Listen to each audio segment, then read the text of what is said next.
Magandang araw po sa inyo, Sir Blair. Ganon din po sa inyong mga tagapakinig at taga-suporta sa inyong YouTube channel. Ako nga po pala si Fredo, 20 taong gulang at taga Lucena.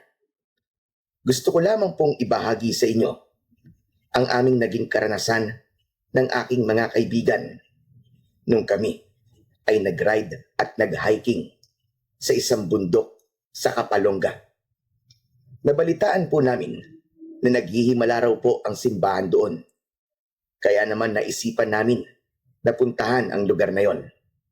Pero mas nanaig po ang kagustuhan kong umakyat sa bundok upang humanap ng halamang gamot para sa aking ina na may sakit. Bukod pa roon, ay sadyang mahilig po talaga ako sa mga adventure. Kaya lang, mayroon pong nangyari sa amin na nagdulot sa akin ng isang karanasang hinding-hindi ko makakalimutan. Ngunit bago ko po simulan ang aking istorya, nais ko lamang pong ipaalam na ang ilang bahagi ng lugar na aming pinuntahan ay sadya kong binago upang mapanatili ang katahimikan at kaligtasan ng lugar na yon. Ang pagkakatulad ng mga pangyayari ay maaaring hindi po sinasadya at wala po yung kaugnayan sa aking karanasan. Nagsimula po ang lahat sa aming paglalakbay. At ito ang aking kwento. Magandang araw po sa inyo, Sir Blair.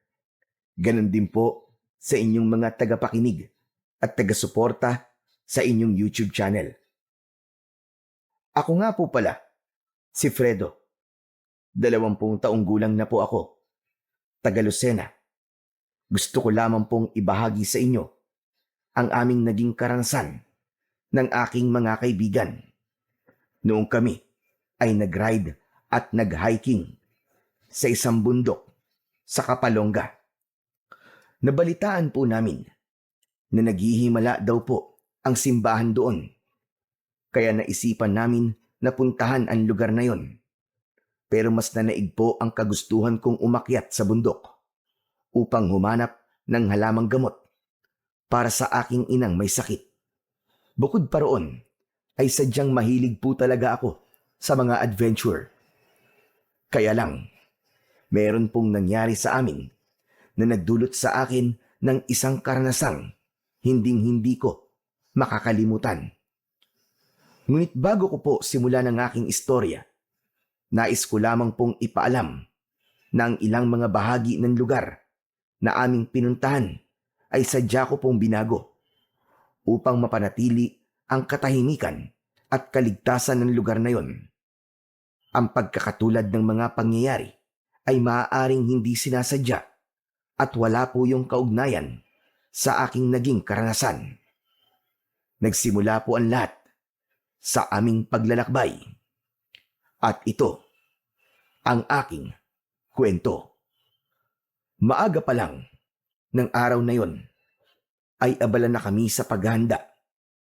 Nagdala kami ng mga damit, bag, lubid at flashlight.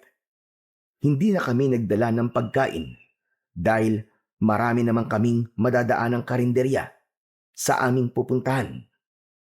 Ayos naman ang naging biyahe namin sakay ng aming motor. 4 kaming magkakasama at si Esther ang nangunguna sa amin dahil ayon sa kanya ay taga roon siya. Nagbago ang aming pakiramdam nang sumapit na kami sa malaking kuweba. Tama pa bang dinadaanan natin? Di ba? Ito naman na nakalagay sa mapa natin. Pasensya na talaga kayo Hindi ko masyadong kabisado ang lugar.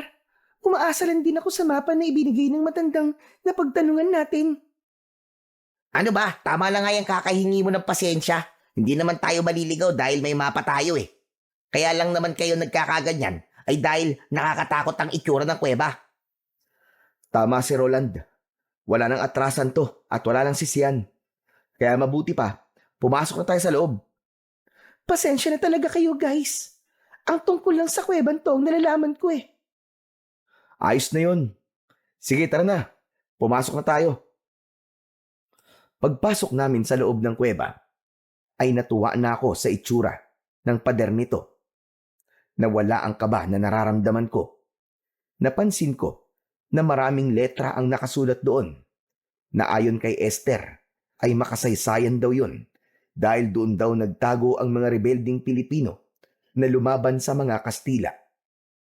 Dahil sa kanyang mga istorya, mas lalo akong ginanahan na pasukin ng kuweba at alamin pa ang ibang kasaysayan na nangyari sa lugar na yon. Ang galing, no? Inaalagaan talaga nila ang lugar na to. Teka. May kasabihan kami sa lugar namin na kapag makasaysayan ng kuweba, kailangan magsindi raw ng kandila sa loob nito para sa mga kaluluwa na nakulong sa kuweba. Sus, tumigil ka nga, Roland. Paano ka naman magsisindi ng kandila kung wala ka naman dala, di ba? Hoy, meron akong dala, no? Boy Scout yata ako. Sus, nagyabang na naman si Payatot. Hay nako, inggit ka lang tamatyoy. Dahil palagi kang walang daladalang armas at umaasa ka lang sa hingi. Hoy, tama na nga yung asaran yung dalawa. Baka mamaya kung saan pa mapunta ang usapan nyo eh. Hindi ko na napigilan si Roland nang halongkatin niya ang kanyang bag. Mula sa loob ay inilabas niya ang kandila sa kasinindihan at iniligay yon sa sahig ng kuweba. Ako naman ay inabala ko na lang ang aking sarili sa pagtingin-tingin sa paligid. Pagkatapos na maglagay ng kandila si Roland, ay nakita ko na marami pang mga nakaukit na salita sa pader. Pero dahil gusto na naming makarating sa kabila ng kuweba, nagsimula na ulit kaming maglakad-lakad. Habang nasa kalagitnaan kami ng paglalakad, ay biglang nag-alala si Soren. Teka, wala ba talagang ibang daan?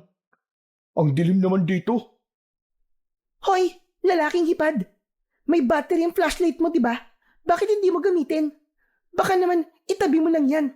Display kumbaga. Hoy, tigilan mo na nga ako sa puntong bikol mo ha. Hindi ka na taga rito, matagal na. Kaya wag kang umasta, nabilong ka pa rin dito. At para sa kaalaman mo, hindi yun ang tinutukoy ko, kundi ang itsura ng kuweba. Oo, tama na yan, Soren. Bakit ba lahat na lang pinakikialaman mo sa kanila? Manahimik ka na nga lang muna. Baka mamaya pagsimulan na naman yan ang pag-aaway nyo eh. Ay nako, ako na naman ang nakita. Kasi, papansin ka. Ay nako, kahit kailan talaga ang iingay nyo. Tama na nga yung pagtatalo nyo. Kaya tayo natatagalan dahil reklamo kayo ng reklamo. At sa akin lang naman, madilim yung daan Pinahaba niyo pa ang usapan Tsaka, hindi naman yun ang nireklamo ko Hindi lang talaga ako mapalagay sa itsura ng loob ng kuweba.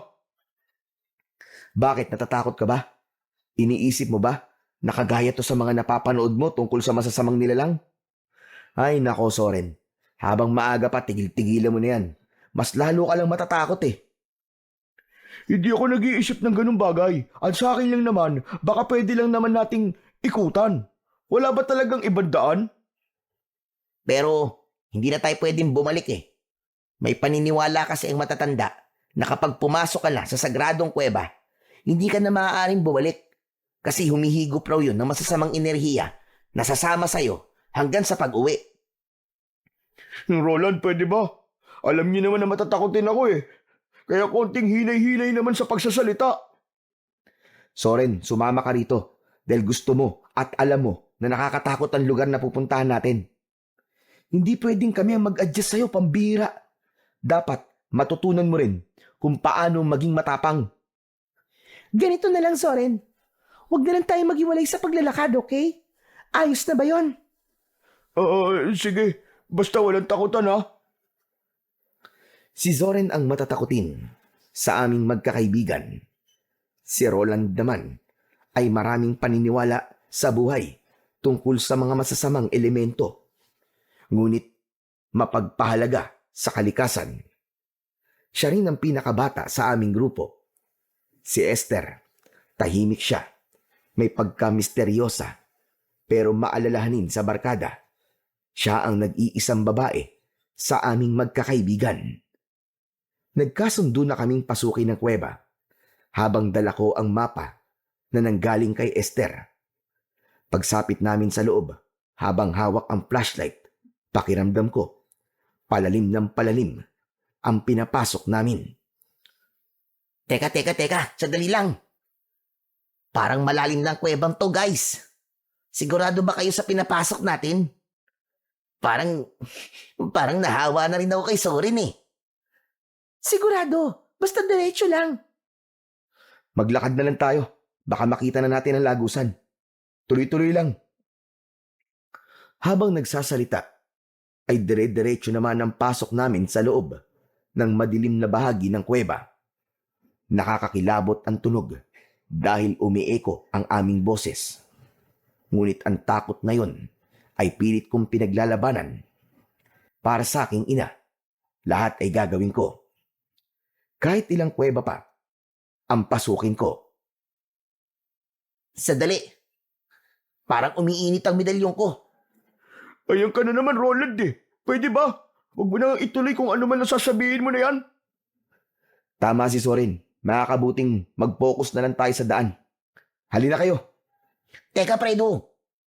Ano ba talaga ang sadya natin sa lugar na to? Natigilan ako sa tanong ni Roland. Dahil ang totoo, si Esther lang ang nakakaalam sa totoong pakay ko sa gubat na pupuntahan namin. Kaya nang maramdaman ni Esther na hindi ako makasagot sa tanong ni Roland, ay siya na ang nagsalita. Gusto lang talaga ni Fredo ng adventure. Di ba gusto niyo rin naman to? Kaya kayo nandito? Oo nga, pero sa klase ng lugar na to, para bang merong hindi magandang mangyayari sa atin eh. Natatakot ako eh. Tsaka, yun lang ba talaga ang ipinunta natin dito? Oo naman no. Ano pa ba sa palagay mo ang ibang dahilan? Ay naku, tama na nga yan. Umalis na lang tayo rito. Nagtanong lang naman ako eh. Wala namang masama sa tanong ko ah. Total, may tiwala naman ako sa inyo eh. Siguro naman, walang mangyayaring masama sa atin sa lugar na pupuntahan natin, di ba? Bigla akong nakonsensya sa sinabing yun ni Roland. Hindi ko tuloy maiwasan ang hindi mag-alala. Pagsapit namin sa gitnang bahagi ng kuweba, biglang sabay-sabay na nawala ang liwanag sa ilaw ng aming flashlight. Dahil doon ay nagsimula na kaming matakot. Roland? Esther? Fredo? Asa na kayo? Huwag ka mag-alala, Soren. Nandito lang kami sa tabi mo. Huwag kayong matakot, guys. Sipatin na lang natin ang konting liwanag na makikita natin. Sige, sabay-sabay tayong hahakbang. Dahan-dahan lang. Pero masyadong madilim eh. Wala akong makita eh. Kahit na anong gawin namin pagbukas ng ilaw, ay hindi na gumana ang mga yon. Ang mahalaga na lamang ay mahigpit kong hawak ang mapa. Ako ang nauna sa paglalakad, habang kinakapa ng aking paa ang mabatong saig ng kuweba, habang ang aking mga braso naman ay nakataas. Panay ang wasiwas ng aking mga kamay sa paligid. Fredo, sigurado ka pa ba sa dinadaanan natin? Oo. Hindi ba't ito rin naman ang sinabi sa atin na napagtanungan natin kanina? Tsaka kalma lang. Makakalabas din tayo rito. Diyos ko naman. Huwag na nga kayo magsalita. Kanina pa tumatayo mga balahibo ko sa katawan eh. Awat na, pwede ba? Tahimik na lang. Ako ha? Nahihiwagaan na ako sa pagiging matatakotin mo, Soren. Ano ka ba? Bakla? Bakla ka dyan. Dalawa nga nobya ko eh. Sus, baka palusot mo lang yun, no? Para hindi ka paghinalaan na bading.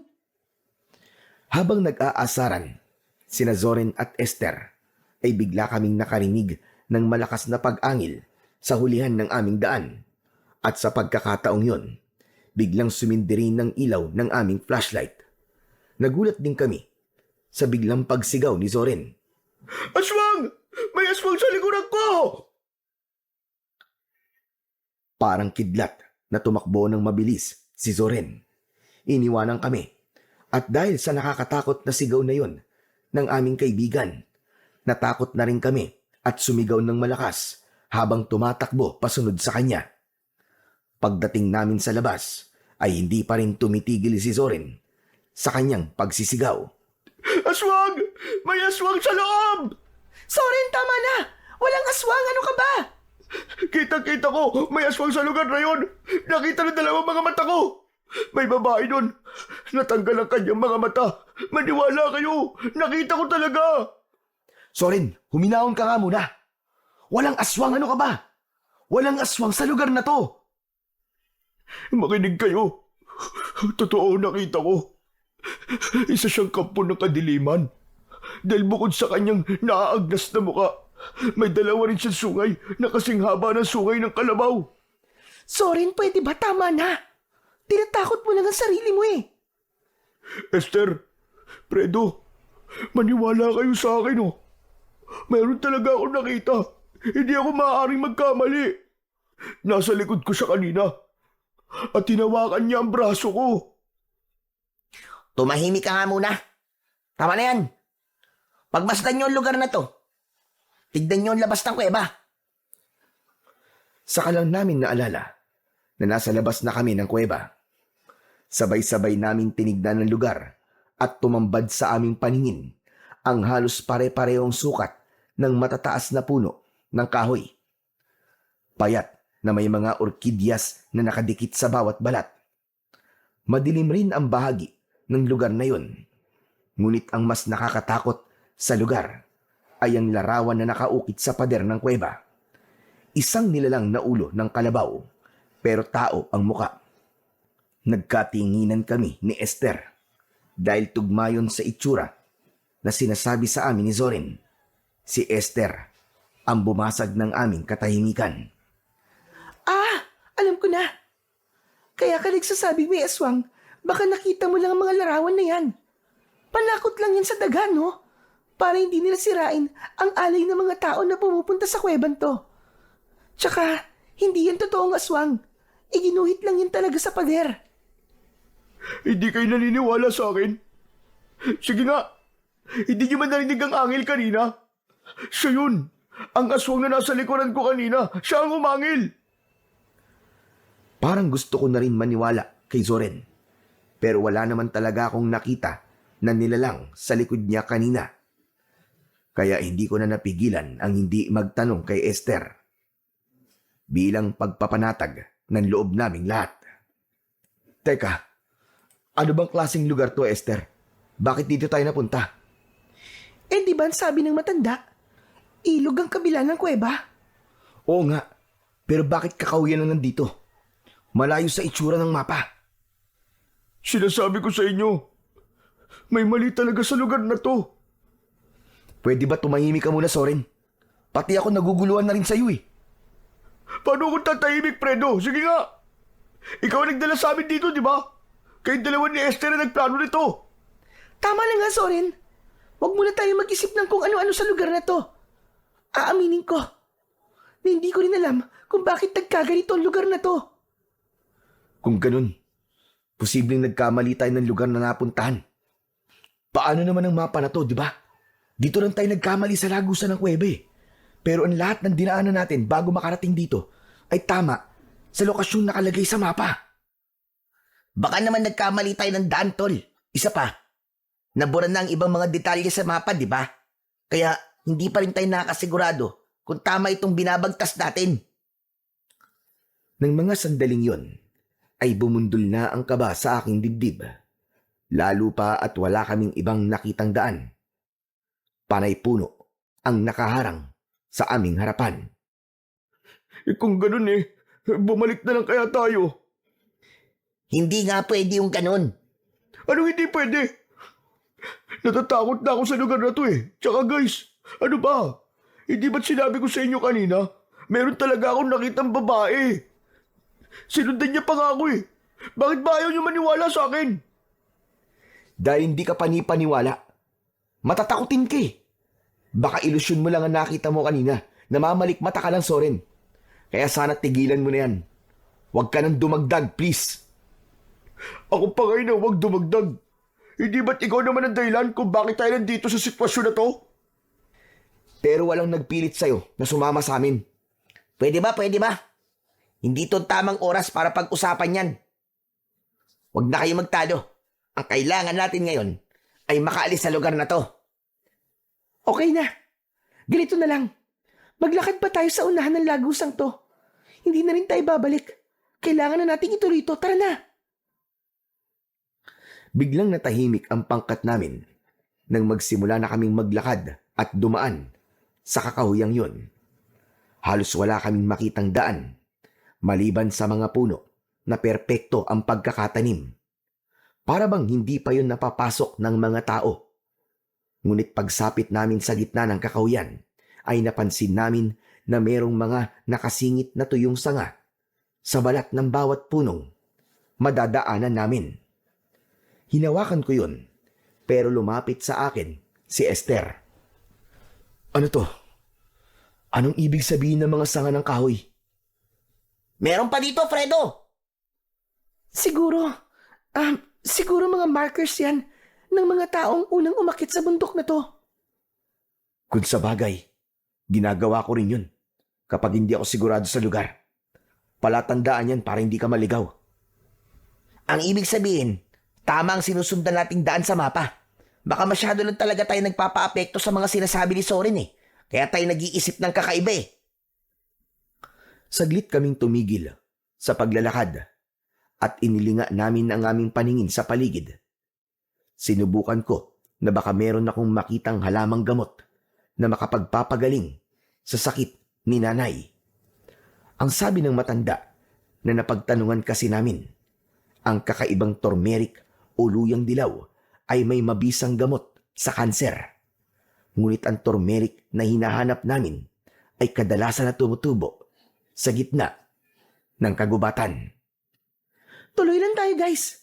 Nandito na rin naman tayo eh. Wala nang atrasan to. Hindi ba't ganito naman talaga ang adventure? Naunang naglakad si Esther.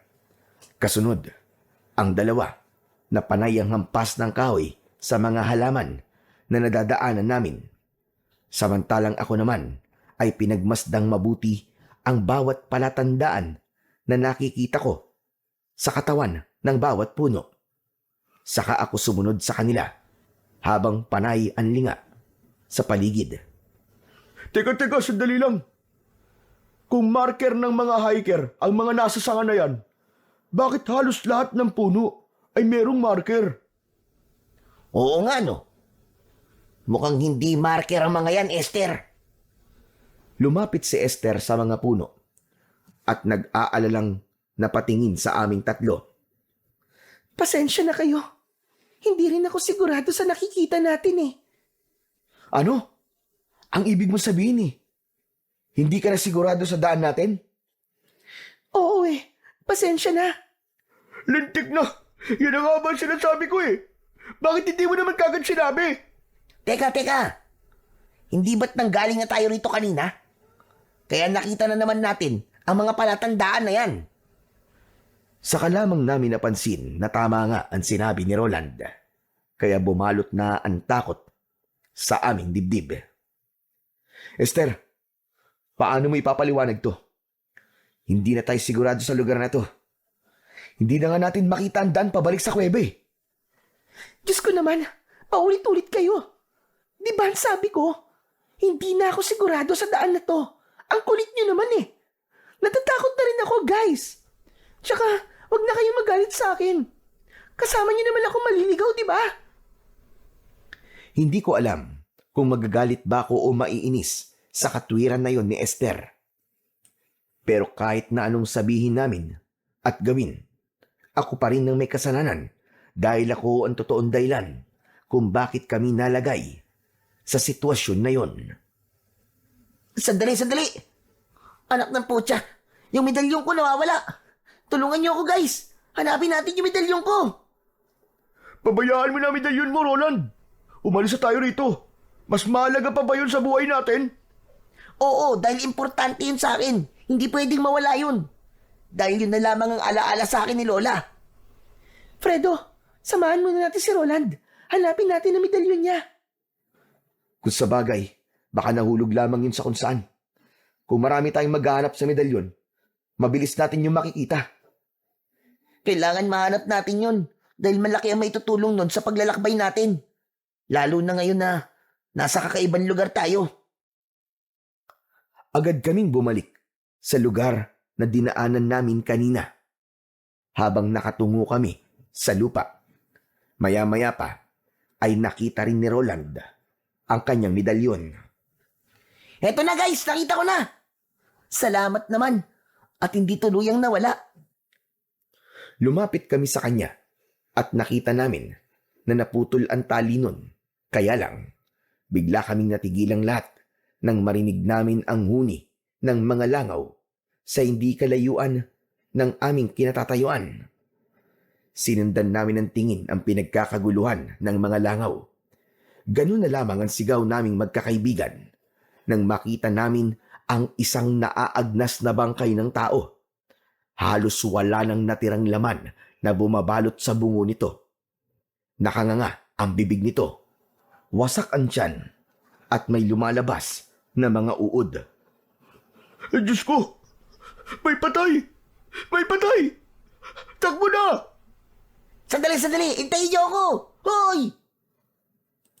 Dahil sa nakita namin, wala na kaming pakialam kahit saan pa kami makarating. Halos banggain naming lahat ang mga halaman na nakaharang sa daraanan namin. Hanggang sa makarating kami sa gilid ng kalsada. Makipot at mabato ang daan na yon. Kahit papano ay nakahinga kami ng maluwag. Kalsada na to, guys. May kalsada na rito. Ibig sabihin, may labasan na to. Makakauwi na tayo. Anong lugar kaya to? Teka, parang wala namang mga bahay na nakatayo rito ah. Sandali, tignan nyo guys.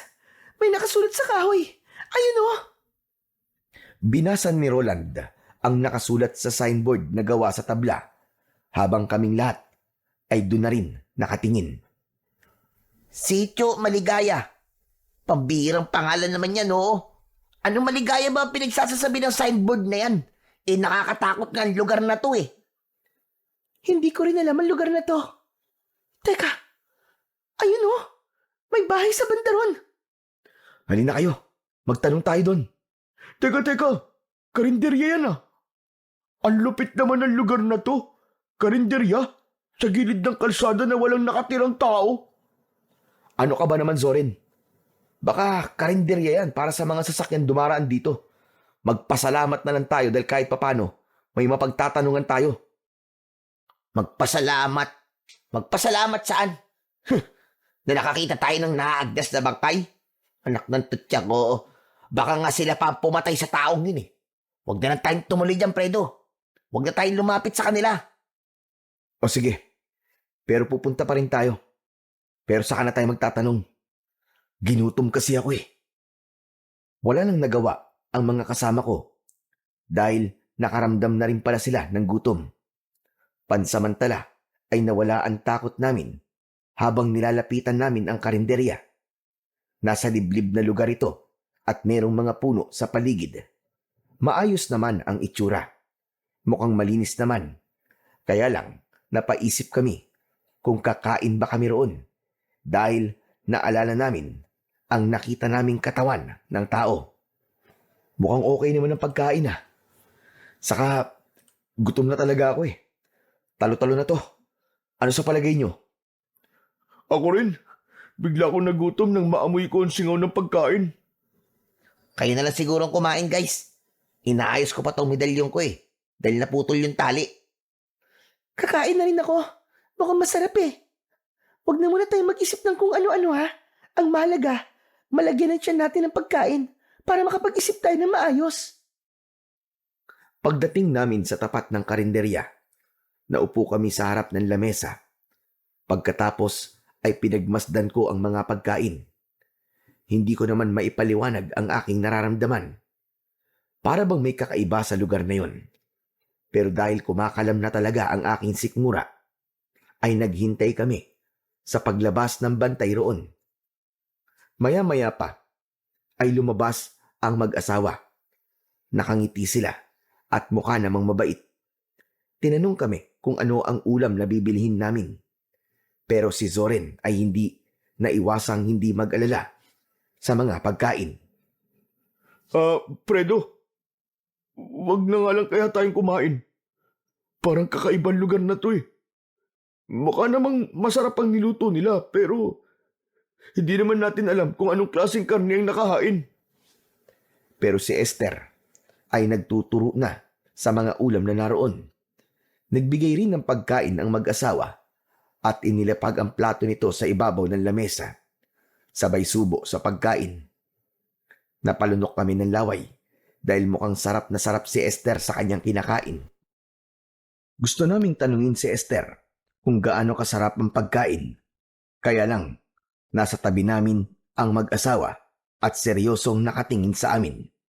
Ibinaling ko na lang ang aking paningin sa ibang direksyon. Oh guys, ano pang hinihintay nyo? Kumain na kayo. Napakasarap ng bopis at dinuguan. Grabe! Nang sabihin yun sa amin ni Esther, mas lalo kong nakaramdam ng gutom. Habang nakatingin kami sa pagkain ng dalaga, dahil sa sobrang sarap ng lasa, kinamay ni Esther ang pagkain. Inalok kami nito, ngunit sunod-sunod ang aming pag-iling. Kalalaki yung tao nga arte nyo. Akala ko ba'y nagugutom kayo? Oh, bakit nakaupo lang kayo riyan? Sayang ho, hindi nyo matitikman ng pagkain to kung gaano kasarap. Muli akong tumingin sa mukha ng mag-asawa. Sa pagkakataong yun, hindi na sila nakangiti. Matatalim ang kanilang tingin na para bang sinusuri kami. Lalo na nang gumawi ang kanilang paningin sa kinauupuan ni Roland. Naabala pa rin sa pag-aayos ng nasira niyang medalyon. At dahil doon, hindi ko na napigilan ang hindi magtanong tungkol sa pagkain. Masarap naman po sana ang pagkain ng karne. Kaya lang wala po bang gulay? Panay karne po kasi ang nakalabas eh. Hindi sumagot ang mag-asawa. Nanatili lamang silang nakatayo na para bang may iniisip. Muli kong tinignan si Esther at halos maubos na niya ang pagkain. At kahit gutom ako ng mga oras na yon, ay napilitan na rin akong tumayo at hindi na kumain. Ang daya nyo naman. Ako lang ang kumain. Bahala nga kayo. Sige kayo, malayo pa lalakbayin natin. Baka magutom kayo sa daan. Alalahanin nyo na kailangan natin hanapin ang motor nyo para may magamit tayo sa pag-uwi. Magbayad ka na lang, Esther. Aalis na tayo rito. Hindi na maganda ang pakiramdam ko sa lugar na to eh. Ale, may iba po ba daan sa lugar na to? Tsaka, anong lugar po ba tong tinutumbok ng kalsada na to? Nagkibit balikat ang mag-asawa. Sa tanong na yon ni Zoren. Hindi pa rin sila nagsasalita ni hindi tumingin sa amin ng diretsyo. Maliban kanina, wala na akong narinig na ibang salita mula sa bibig nila. Pero nahuhuli ko sila na nagkakatinginan sa kamuling titingin sa babaeng kasama namin. Bigla tuloy akong nag-alala at sinuri si Esther. Naisip ko na baka merong bagay na inilagay ang mag-asawa sa pagkain ng kaibigan ko. Maya-maya pa ay ako na ang nagtanong sa mga ito. Saan po ba kami maaaring dumaan? Palabas po sa lugar na to. Itinuro ng mag-asawa ang daan sa dulo ng kalsada. Kaya nang matapos sa pagbayad si Esther, ay agad na kaming umalis sa lugar na yon. Binaybay namin ang kalsada, ngunit pagkalipas ng kalahating oras na paglalakad, ay napansin namin na putol na ang kalsadang yon. Muling bumungad sa amin ang kakawyan. At sa pagkakataong yon, pakiramdam ko, niloko kami ng mag-asawa sa karinderya. Anak naman ng putya Wala nang katapusang kakawyan to Ito ba talaga ang labasan ng lugar na to?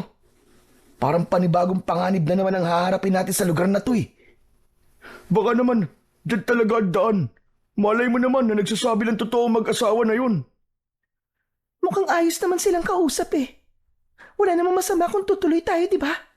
Tara na, kailangan natin tawilin ang kakawiyang yan. Nakakapagod na kung babalik pa tayo. Sigurado ka ba, Esther? Hindi ako sigurado, pero gusto kong subukan para makaalis na tayo sa lugar na to. Teka. Bumalik na lang kaya tayo. Ano? Seryoso ka ba, Roland? Hindi na. Kailangan natin sumugal sa daan na to. Mas mahihirapan tayo kapag inabutan tayo ng pagdilim sa daan. Hindi na kami nakatutol sa gusto ni Esther dahil nauna na siyang maglakad papasok sa loob ng kakawyan. Muli kaming pumasok sa gubat habang malakas ang kaba sa aking dibdib. Habang naglalakad kami, ay biglang bumuhos ang malakas na ulan. Dahil doon ay nahirapan kaming makita ang daan kung saan-saan kami nagsususuot ng walang tiyak na pupuntahan. Lagot na! Nabasa na ang mga bag natin! Maghanap na lang tayo ng pwede nating masilungan. Inilinga namin ng paningin sa paligid, ngunit wala kaming nakita roon na pwede naming masilungan. Mas lalong lumakas ang ulan, kaya nahirapan kaming pasukin ang kakawyan. Bukod pa roon, ay madulas at maputik pa ang daan. Maglakad pa tayo, guys. Baka may makita tayong bahay sa lugar na to na pwede nating hingan ng tulong. Wala kaming imikan na sinuong namin ang malakas na ulan. Nagpatuloy kami sa paglalakad hanggang sa makarating kami sa kinaroroonan ng malaking bato. Habang tumatagal ay mas lalo naming nararamdaman ang takot. Aray! Ang talampakan ko! Ang sakit! Oh, napano ka, Roland? Ano nangyari sa'yo? Natinik ako. Naku po, dumugo yata. Bakit kasi dito pa tayo nagpunta eh? Mukhang mas lalo tayong mahihirapan sa daan na to eh. Ayan ka na naman sa pagsisimula na pagtatalunan natin eh. Magdahan-dahan ka na lang kasi sa paglalakad. Eh di ba? Plano nyo naman to. Ang hirap kasi sa inyo eh. Hindi nyo iniisip kung ano ang mangyayari. Basta sugod lang kayo ng sugod. Pasensya na. Ako talaga may kasalanan. Huwag mo nang sisihin si Esther, Roland. Huwag kayong mag-alala. Makakauwi rin tayo ng ligtas. Kaya huwag na kayong magsisihan. Kailangan lang natin makalabas dito. Aba, dapat lang. Gusto ko pa mabuhay, no? May pamilya pa ako naghihintay sa akin. Sasagot pa sana ako kay Soren nang mahagip ng paningin ko ang isang malaking aso na nakatayo sa unahan ng aming daan. Kahit malakas ang ulan, ay baliwala sa aso ang pagtama ng tubig sa katawan nito.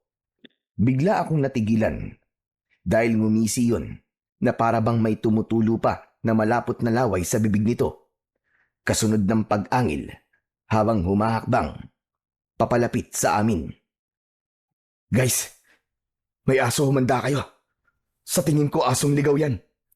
Diyos ko, mabangis na hayop yan. Delikado tayo. Baka atakihin niya tayo.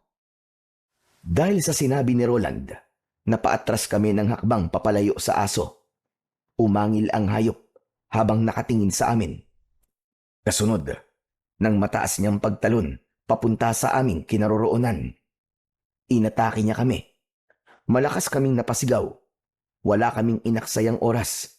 Tumakbo kami ng mabilis at hindi pinansin ang malakas na ulan. Kahit nakikita namin na hinahabol kami ng asong gubat, hindi kami naghiwalay. Tinahak namin ang daan, papasok pa sa loob ng kakawyan. Habang habol namin ang sarili naming hininga. Bilisin yung tumakbo, guys! Lalapain tayo ng hayop na yan! Walang ibang naririnig na salita sa bibig ng mga kasama ko, kundi ang malakas na sigaw ng paghingi ng tulong. Umakyat kami sa mataas na lugar para hindi kami maabutan ng asong gubat. Wala na kaming pakialam kung saan kami makarating. Ang mahalaga ng mga sandaling yon ay makatakas kami mula sa aso na humahabol sa amin. Maya-maya pa ay nakarinig kami ng lagabog ng katawan na bumagsak. Nakita namin na nadapa na pala si Esther at naiwan namin siya. 5 dipa ang layo namin sa kanya, habang ang asong gubat ay nasa paanan ng dalaga. Nagulat kaming lahat nang biglang kinagat ng aso ang binti ni Esther. Napasigaw siya sa labis na sakit, habang ang hayop ay iwinawasiwas ang ulo habang hinihila si Esther palayo sa amin. Nakita ko na may kahoy sa tapat ko. Kinuha ko yun at sinugod ang aso. Tinamaan ko ito sa ulo. Hindi ko siya tinigilan, kaya nabitiwan niya ang binti ni Esther. Soren, hilahin mo si Esther! Ilayo mo siya rito, dali! Agad na hinila ni Soren ang dalaga, palayo sa asong gubat. Hinarap kong muli ang aso. Isang pagpalo ulit sa mukha nito ang ginawa ko. Bumagsak ito sa lupa, ngunit mabilis na nakabangon. Sa pagtayo ng asong gubat, bigla itong tumakbo papalayo sa aming kinaroroonan. Saka naglaho sa madilim na bahagi ng kakahuyan. Nang wala na ito, saka lang ako nakahinga ng maluwag habang hawak pa rin ang kahoy. Humihingal na sinulyapan ko si Esther. Kita ko na bumubulwak ang dugo niya sa binti. Kaya naman, nilapitan ko siya at sinuri ang kanyang sugat. Esther, ano? Ayos ka lang ba? Kaya mo bang maglakad? Malalim ang pagkakabao ng pangil ng aso na yun sa binti ko. Masakit. Parang hindi ko kaya maglakad. Teka, sandali. Kailangan matalian ang sugat niya nang mapigilan ang pagdurugo. Sige, punitin mo ang laylayan ng damit mo, saka itali sa kanyang sugat. Kailangan natin makahanap ng tulong. Pero, paano, Fredo? Malakas pa rin ang ulan, oh. At halos nahihirapan tayong makaalis sa lugar na to dahil madulas din ang daan. Ayan, okay na. Natalian ko ng sugat mo, Esther. Ang kailangan na lang nating gawin ay maghanap ng masisilungan. Pero, ang sakit pa rin ng binti ko. Hindi ko kaya maglakad. Tiisin mo na muna, Esther. Kailangan na natin makalabas sa lugar na to eh. Aalalayan ka namin, kaya huwag ka mag-alala. Dapat siguro, dumito na lamang muna tayo. Hindi pa tayo ligtas sa lugar na yan. Paano kung bumalik ang asong gubat at sa pagbabalik niya, marami na siyang kasama? Nakakapag-alala. Hindi tayo makakausad dahil may sugat si Esther. Kung sa bagay may punto ka naman, ang hindi ko lang talaga maintindihan kung bakit ganun ang kilos ng asong yun. Parang hindi siya normal. Hindi kaya ang asong yun ang pumatay sa bangkay na nakita natin kanina? Siguro. Dahil talaga namang kumakain ng tao ang ganong klaseng hayop eh. Kaya kailangan natin mag-isip kung paano tayo makakaalis sa buwisit na lugar na to. Ang totoo, pahamak talaga mag-asawang yun sa karinderye eh. Parang pinaglalaruan tayo eh. Sige na, tama na. Huwag na nating isipin na nakaraan. Doon, sa likod ng bato. Masyadong malakas ang ulan. Kaya magpahinga na muna tayo ron. Tama si Fredo. Magpahinga na muna tayo. Masyado talaga masakit ang sugat ko sa binti. Isang malalim na buntong hininga ang pinakawalan ko bago ko ibinaba ang aking bag. Pagkatapos ay nagpahinga kami at sumandal sa likod ng bato.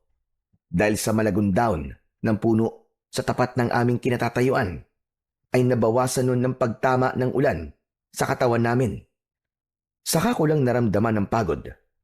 Pagkalipas ng ilang minuto, sa wakas ay tumigil rin ang ulan. Ayos. Tumigil ng ulan. Pwede na ulit tayo maglakad. Sus! Ngayon pa? Gabi na. Madilim ng paligid. Mahihirapan tayo maglakad dito. Kailangan din natin tipidin ang batin ng flashlight natin. Mas mahihirapan tayo kapag wala yun. Dito na lang tayo magpaabot ng umaga. Sinasabi mo bang dito tayo magpapalipas ng gabi? Kung ganun magtitiis tayo ng lamig. Ano pa nga ba? May pagpipilian pa ba tayo? Tama si Soren, Fredo. Sa tingin ko, mahihirapan tayo maglakad kung madilim. Magsasalita pa sana ako para magbigay ng komento sa dapat naming gawin. Nang tamaan ng ilaw ng flashlight ko ang tila tao na nakatayo sa likod ng puno. Matagal kong tinitigan yon dahil sinigurado ko kung tama ba ang nakikita ko. Nang biglang gumuhit ang kidlat sa langit, ay tinamaan ng liwanag ang kinaroroonan ng nilalang. Napatayo ako at napasigaw dahil sa takot. Nag-alala naman at napatayo na rin ang mga kasama ko at tumingin sa gawi ng tinutukan ng flashlight ko.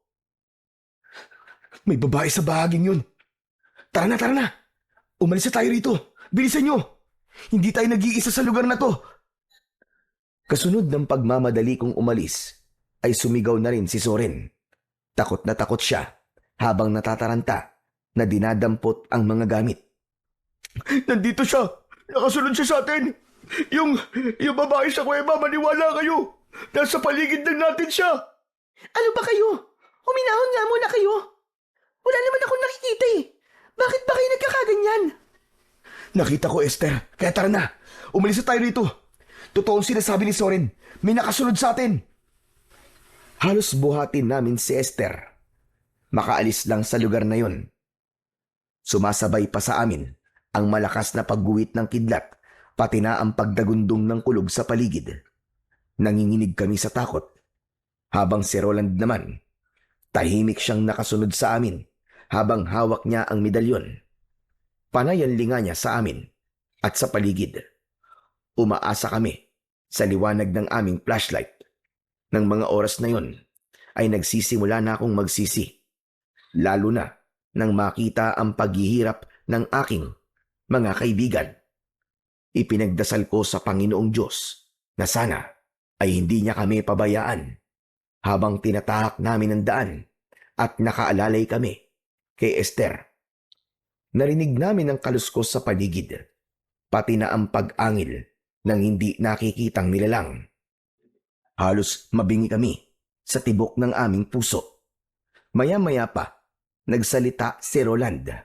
Baka sa mukha niya ang takot. Umiinit ang suot kong medalyon. May mga nilalang na nakasunod sa atin. Hindi lang siya nag-iisa. Kailangan natin bilisan, guys. Maghanap tayo ng kahoy na maaari nating gamitin laban sa kanila. Bilisan na natin ang paglalakad, Esther. Tiisin mo muna ang sakit. Hindi tayo maaaring manatili rito. Dahil sa pagmamadali namin at pagtago sa mga kakahuyan, nawala pansamantala ang pag-iinit ng medalyon ni Roland. Indikasyon yun na hindi na kami hinahabol ng nilalang. Kaya nang humantong kami sa isang bahagi ng gubat na merong malawak na damuhan, naisip namin na magpahinga. Ngunit kapansin-pansin na mas marami ang marker na nakadikit sa katawan ng mga puno. Saglit kaming natigilan nang makita ang mataas na puno ng balete. Nakakakilabot ang itsura nito dahil sa mga ugat nito na parabang naging tirahan ng mababangis na hayop. Pero dahil sa kalagayan namin, wala na kaming ibang pagpipilian, kundi ang umasa sa lugar na yon. Mas mapapadali kasi ang pagkilos namin dahil malinis doon. Bukod pa roon, kapag umulan, ay hindi kami basta mababasa. Ibinaba namin ang aming bag, saka nagpalinga-linga sa paligid. Okay na, guys. Ligtas tayo sa lugar na to. Siguro naman, wala na nakasunod sa atin dito. Esther, gusto kong magtapat ka sa amin ng totoo. Ano ba talaga klaseng lugar to, ah? Bakit maraming mga aswang ang nagkalat sa paligid? Walang aswang o masamang elemento sa lugar na to. Nagtataka nga ako sa inyo eh. Kung bakit kayo lang nakakakita sa sinasabi niyong aswang o kaya naman ay nilalang. Oo, aaminin ko. Wala talaga akong alam sa lugar na to. Pero wala rin namang napapabalitang may aswang sa lugar na to. Pero paano mo ipapaliwanag ang aswang kanina, ha? At yung aso na umatake sa'yo? Wala nga akong nakitang aswang kanina. Bakit ba ang kulit niyo? At yung tungkol naman sa asong gubat na yun, normal lang yun na may ganong klaseng hayop sa gubat. Huwag niyo nga bigyan ng dahilan ng mga nangyayari. Lahat ng masasamang elemento ay nandito, Esther. Ang medalyon ko. Kailanman, hindi pa to nagkamali. Bukod tanging ikaw lang ang hindi naniniwalang may aswang sa lugar na to. Kahit ilang beses na siya nagpaparamdam kanina. Nasaan nga? Nasaan nga ang sinasabi niyong aswang? Wala naman, di ba? Kung may aswang, di sana umatake na siya kanina. Kaya lang naman ako nanahimik sa mga pinagsasabi niyo dahil masakit na masakit ang binti ko. Kung ayaw mo sa amin maniwala, ikaw ang bahala. Roland, sa lugar ba na to, nararamdaman mo pa rin ang presensya ng aswang? Hindi na. Wala nang pag-iinit sa aking medalyon. Ngunit ang nakita natin na babae kanina, hindi ko alam kung anong uri siya ng elemento. Kaya hindi rin ako sigurado kung aswang ba siya o engkanto. Kung wala na, dito na tayo magpahinga. Napapagod na rin ako. Tsaka kung pwede, huwag na natin pag-usapan yon. Inilabas ko sa aking bag ang 2 tent. Pagkatapos namin na maikabit ang tent, ay nagpahinga na kami sa loob habang nakikiramdam sa paligid. Kinabukasan ay nagising kami sa isang malakas na sigaw ni Roland. Fredo! Fredo, bilisan nyo! Dali! Tingnan nyo! Halos magkakasabay kami na lumabas ng tent at tumambad sa aming paningin ang mga pugot na ulo ng mga tao na nakita naming nakatusok sa matutulis na kawayan. Hinilabutan kami ng gusto at bumundol ang kaba sa aming mga dibdib. Diyos ko! Ano to? Anak ng putya! Anong klaseng lugar to? Fredo, ayoko sanang takutin kayo pero sa tingin ko, isa itong sementeryo at ganyan silang maglibing na mga taong namatay rito. Kung mga ulo lang yan, saan nila dinadala ang katawan nila? Diyos ko! Nag-aalala na ako. Hindi ba't dapat alam mo to, Esther? Bakit wala kang sinabi sa amin tungkol dito, ha? Dahil hindi ko nga alam na may ganyan dito. Hindi niyo pa nga nasisigurado kung sementeryo nga to o hindi. Naniniwala kayo agad kay Roland eh. Hindi ako maaaring magkamali, Esther. Dati nang may naikwento sa akin ng lola ko. Tungkol sa kakaibang mga tao na naninirahan sa kagubatan. Hindi ko lang siya pinansin noon dahil katulad niyo. Hindi rin ako sa kanya naniniwala dati. Kung sementeryo nga to, sino ang mga yan? Katulad din kaya natin sila na umakyat sa gubat na to? Teka. Hindi kaya mga nakita natin kagabi na inakala nating aswang ay katulad lang din ng mga pugot na ulo na yan na basta na lang itinusok? Mahirap mag-isip at maginala sa bawat nakikita natin. Pero hanggat hindi tayo sigurado, hindi tayo maaaring maniwala na may aswang sa lugar na to. Baka naman, kagagawan lang yan ng mga tao sa isang tribo na merong ibang paniniwala. Anak naman ng putya, oo. Hindi yan basta biro lang o gawain ng mga tribo. Kahit papaano, may pagpapahalaga sila sa mga namatay. Maliban na lang kung pinatay talaga sila dahil nagkaroon sila ng kasalanan at pinarusahan lamang sila ng kamatayan. Diyan pwede pa. Baka paniwalaan ko pa. Puro ka hinala. Hindi hinala, Esther. Sapagkat ang lugar na to, nasisigurado kong kakaiba sa lahat ng ating mga napuntahan. Sana nga nagkamali lang ako. Pero kahit na kailan, walang matinong tao ang gagawa ng ganyan. Tama si Roland, Esther. Parang nagsasagawa ang mga nilalang na nakatira rito ng isang ritual. Hanggat hindi tayo sigurado, kailangan pa rin nating mag-ingat. Teka, mag-uusap na lang ba tayo rito o aalis? Tara na, umalis na tayo sa lugar na to. Fredo, umuwi na lang kasi tayo. Paano nga tayo uuwi, Soren? Anak ng putya naman oh. Hindi na nga natin mahanap ang daan palabas ng kakauyan eh. Ang mabuti pa, mag-empake na tayo ng mga gamit natin at simulan na rin natin maglakad. Sinimulan namin ang pagliligpit sa aming mga gamit. Pagkatapos ay umalis na kami sa lugar na yon. Naunang naglakad si Roland. Ilang minuto ang lumipas ay tumambad sa aming paningin ng isang ilog. Saglit kaming tumigil doon at uminom ng tubig. Nakakailang salok pa lang ako ng tubig ay bigla akong natigilan nang makita ang isang nilalang. Hindi ko maaninag kung babae ba siya o lalaki dahil may balabal siya na itim. Guys, may tao sa una ng ilog. Kanina pa siyang nakatingin sa atin. Lapitan natin siya. Magtanong tayo. Ha? Teka, nasan ba? Wala naman ako nakikita. Lahat kami ay napatingin sa una ng ilog. Ngunit wala na ang nilalang na nakita ko roon. Pero nang muling mabaling ang aking atensyon sa tubig, biglang nagkulay pula ang tubig. Napatayo ako dahil sa gulat. Maging ang mga kaibigan ko ay namutla rin dahil sa takot. Napatingin kami sa unahan ng ilog at wala namang kaming nakitang patay roon. Kinilabutan kami at nandiri dahil nakainom pa naman kami ng tubig sa may ilog na yon. Diyos ko, sariwan dugo to ah. Pambihira, ano ba nangyayari sa atin? Dugo nga, Fredo. Tara na, umalis na tayo rito. Parang hinahabol tayo ng kabalasan. Baka may patay dun sa bandang unahan. Hindi na talaga maganda ang kutob ko sa lugar na to. Kaya wag na tayong titigil sa paglalakad. Dire-diretso na. Lumayo na tayo sa ilog. Sa palagi ko, pinaglalaruan lang tayo ng gubat. Esther, pwede ba? Hindi tayo pinaglalaruan. Totoo na to. Nasa panganib tayo. Ngayon kung di ka pa rin naniniwala, bahala ka na sa buhay mo. Nakaawang ang bibig ni Esther nang sabihin ko yun. Hindi ko na naitago ang inis ko para kay Esther. Dahil kung hindi naman niya kami dinala sa lugar na yun, ay hindi kami mapapahamak. Bakit parang pakiramdam ko ay nagagalit ka na? At sino ba ang matutuwa? Huwag mo sanang kalimutan kung sino talaga ang nagpresenta ng lugar na to sa akin. Sinisisi mo ba ako? Dahil nakarating tayo rito?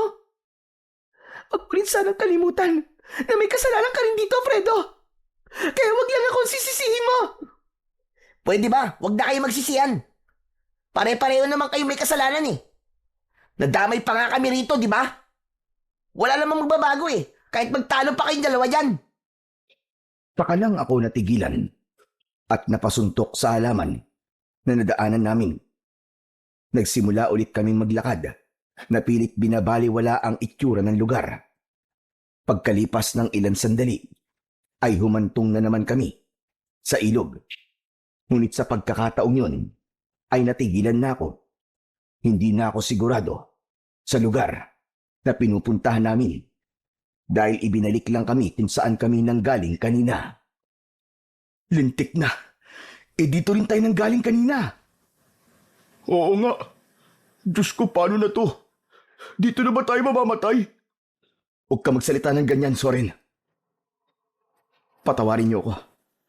Fredo, bakit? Hindi ko dapat kayo sinama rito. Hindi ko dapat isinugal ang mga buhay niyo. Umasa lang naman ako na makakakita ko ng gamot na pwede kay nanay. Ano sabi mo? Wala. Fredo, narinig ko. Narinig ko ang dahilan kung bakit tayo nandito. Fredo, anong ibig sabihin nito? Naglihim ka sa amin? Sabihin mo nga sa amin, Fredo. Narinig ko sinabi mo kanina. Kaya ba pinagpipilitan mo na pumunta tayo rito? Kahit halos mamatay na tayong lahat dito. Para yan sa gamot ng nanay mo. Para sa nanay mo. Soren, may sakit ang nanay ni Fredo. May tanging na ang buhay ng nanay niya. Mas mauuna pa tayo mamatay nito eh. Kung ganon, alam mo rin, Esther. Alam niyong dalawa at nagplano kayo nang hindi namin alam. Soren, Roland, patawarin niyo ako. Hindi ko sinasadya na maglihim sa inyo. Alam nyo, kayong dalawa, makasarili kayo eh. Hindi kayo tunay na mga kaibigan. Tatanggapin ko ang mga sasabihin niyo. Dahil kasalanan ko naman eh. Ngunit para sa nanay ko, gagawin ko ang lahat. Mahanap lamang ang lunas sa sakit niya. Kung mamamatay siya, mamamatay siya. Kahit na anong gawin mo, hindi mo mapipigilan ang kamatayan niya. Bakit ganun? Bakit kailangan mo pa kaming idamay sa kalokohan mo? Soren, magdahan-dahan ka nga sa pagsasalita mo. Kaibigan natin si Fredo. Bakit mo sinasabi yan sa kanya? Kung kaibigan talaga ang turing niya sa amin, hindi siya magsisinungaling. Roland, pati ba naman ikaw? Ano? Ako na naman ang mali. Sige, sabihin niyo nga sa amin. Kaibigan pa ba namin kayo, ha? Alam niyo, pagkatapos talaga ng mga nangyaring to, maghiwa-hiwalay na tayo. Tapos na ang pagiging magkaibigan natin. Pero wala naman akong magagawa eh. Kung yan ang desisyon niyo. Mali ako at inaamin ko yun.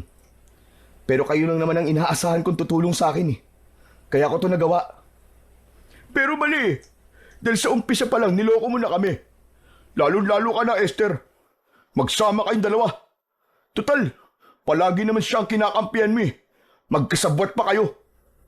Wala akong kinakampihan at wala rin akong pinipili. Pareho ko kayong kaibigan, kaya pwede ba? Tama na ang pagtatalo natin. At simulan na natin na hanapin ang daan. Dahil sa galit, ay naunang naglakad sina Soren at Roland. Iniwan kami ni Esther na dismayado sa mga nangyari. Pero pagdating namin sa gitna ng kakahuyan, bigla kaming natigilan nang makita ang isang hanay ng mga kalalakihan na nakatayo sa unahan ng aming daan. May mga dala silang sibat habang nakangising umaangil na parabang mga gutom. Hindi sila nagsasalita, ngunit tumutulo ang kanilang malapot na laway. Sandali, umiinit na naman ang suot kong medalyon. Hindi sila mga tao. Sila na ang aswang. Sila ang mga nilalang na naramdaman ko kagabi. Diyos ko, anong klaseng nilalang ang mga yan? Takot na napasiksik si Soren kay Roland habang sila ay nasa unahan namin ni Esther. Humakbang sila paatras habang hindi inaalis ang paningin sa mga taong nakatayo sa unahan ng aming daan. At sa isang iglap, biglang nagbago ang anyo ng mga tao. Naging isang nakakatakot na halimaw, nakahawig ng kalabaw. Humaba ang kanilang dila na pilit kaming inaabot. Dahil sa bilis ng pangyayari, wala na akong ibang nagawa, kundi ang tumakbo. Takbo! Takbo na! Halos magkakasabay kaming lahat sa pagtakbo, papalayo sa mga nilalang na humahabol sa amin. Lintik na! Wala na bang katapusan to? Doon, sa gawing yun! Doon tayo magpunta! Bilisan nyo! Dahil sa pagmamadali naming makatakas, ay hindi na namin namalayan kung saan nawala si Esther. Nakalimutan ko, nahirap pala siyang tumakbo dahil sa sugat niya sa binti. Roland, Soren, si Esther nawawala. Anak ng putya! Nasa si Esther? Hindi kami makabalik dahil malapit na kaming abutan ng mga aswang na humahabol sa amin. Si Esther! Balikan natin siya! Habang tumatakbo kami, ay biglang nanigas ang aming binti. Hindi namin maigalaw na parabang may malakas na puwersang pumipigil sa aming katawan. Roland, hindi ko maigalaw ang katawan ko. Tulungan niyo ako. Ako rin, Fredo! Parang may bumabalot na malakas na puwersa sa katawan ko! Nakita ko rin si Zorin na hindi na rin nakakaalis sa kinatatayuan. Maya-maya pa ay dumating na ang mga aswang. Pinalibutan nila kami. Nakikiusap kami. Huwag niyo kami sasaktan. Wala kaming ginagawa masama sa inyo. Pakiusap. Imbis na magsalita, ay umangil ang nasa unahan ng hanay. Lumapit siya sa amin at pinahaba ang dila, saka idinikit yun sa aming pisngi. Nanginginig kami sa takot, pero pilit kaming nagpupumiglas. Si Roland ang hindi nila malapitan dahil sa suot niyang medalyon. Pero kaming dalawa ni Zorin, pinagkakaguluhan kami ng mga aswang na parabang ngayon lang sila nakakita ng tao. Lumayo ka! Lumayo ka sa akin! Ngunit hindi sila nakinig sa aming mga pakiusap. Isang malakas na suntok ang tumama sa aking tiyan, at kahit gusto kong hawakan ang aking tiyan, ay hindi ko yun magawa. Tama na! Huwag niyo saktan ang mga kaibigan ko! Sino ba kayo? Bakit niyo ba kami ginaganito? Maawa naman kayo! Umalingaw ang hiyawan na parabang mga huni ng kwago. Habang pinagtutulungan kaming bugbugin ng mga ito, ng mga sandaling yon, iniisip ko na yun na ang katapusan namin. Kaya wala na akong nagawa, kundi ang humingi ng tawad sa mga kaibigan ko. Patawarin niyo ako. Patawad. Dahil dinala ko kayo rito. Patawarin niyo ako. Sa muling paglapat ng suntok ng aswang sa aking katawan, ramdam na ramdam ko ang sakit. Maya-maya pa ay biglang nagsalita si Roland. Malakas yun na sinabayan ng malakas na ihip ng hangin. Tinatawagan ko ang kapangyarihan ng medalyon. Sumanib ka sa amin upang makawala sa itim na kapangyarihang bumabalot sa aming katawan. Lahat ng biktimang namatay sa gubat na to, tinatawag ko kayo. Itaboy niyo silang lahat. Isang mas malakas na pag-ihip ng hangin ang humampas sa aming katawan. Kasunod ng pagtataboy sa mga aswang. Pilit nila kaming inaabot, ngunit bigo sila na mahawakan kami. Nawala ang malakas na puwersang bumabalot sa aming katawan. Dahil doon, napaluhod kaming tatlo sa lupa. Hindi napigilan ni Soren ang hindi magtaka sa kapangyarihang yun ni Roland. Ano ba talagang klaseng medalyon yan, Roland? Akala ko walang silbi ang bagay na yan. Hindi ko rin nakalain na meron palang ganitong klaseng kapangyarihan ang medalyo ni Lola. Ngayon ko lang ito nasubukan Kahit anong klaseng medalyon pa yan, ang mahalaga, iniligtas niya tayo. Tara na, kailangan nating mahanap si Esther. Ano? Babalik tayo sa lugar na yun para hanapin si Esther? Oo, Soren. Nasa panganib siya. Kailangan natin siyang balikan. Aswangan lahat ng mga nakatira rito. Natitiyak ko na napadpad tayo sa lungga ng mga aswang. Totoo bang sinasabi mo, Roland? Oo, sapagkat ang kapangyarihang bumalot sa atin ay kapangyarihang taglay ng isang malakas na aswang. Maaaring ang mga nilalang na yon ay alagad ng isang malakas na aswang na umaatake gamit ang isang itim na mahika. Diyos ko, makakalabas pa ba tayo rito ng buhay? Tiwala lang sa Diyos. Tiwala lang. Yun ang pinakamalakas na sandata natin laban sa kanila. Ang mabuti pa, iwanan na natin ang mga bag natin at dalhin na lang natin ang mahalagang bagay. May punto ka sa sinabi mo, Roland. Tara na, hanapin na natin si Esther. Iniwan namin ang bag sa gilid ng malaking kahoy. Nagdala lang kami ng flashlight. Malalaki ang hakbang na naglakad kami pabalik sa lugar kung saan namin naiwan si Esther. Ngunit wala na ang kaibigan namin. Dismayado kaming umalis sa lugar na yon. Anak ng putya! Nawawala na si Esther! Paano na to? Hindi kaya patay na siya? Huwag ka nga magsalita ng ganyan sa kaibigan natin. Pambira ka naman, Soren, Pero nasan nga siya? Nasaan si Esther? Bigla kaming natigilan nang makita ang ilang mga kalalakian na abala sa pag-aasa ng itak. Ang iba nagtutulis ng kahoy. Nag-uusap ang mga ito. Napaatras kami at hindi kagad nakapagsalita. Hindi nila napapansin ang presensya naming tatlo. Sige, tulisan niyo pa mga sibat. Huwag kayong magkakamali. Dahan-dahan ang ginawa naming pag-atras dahil iniisip namin na aswang din sila.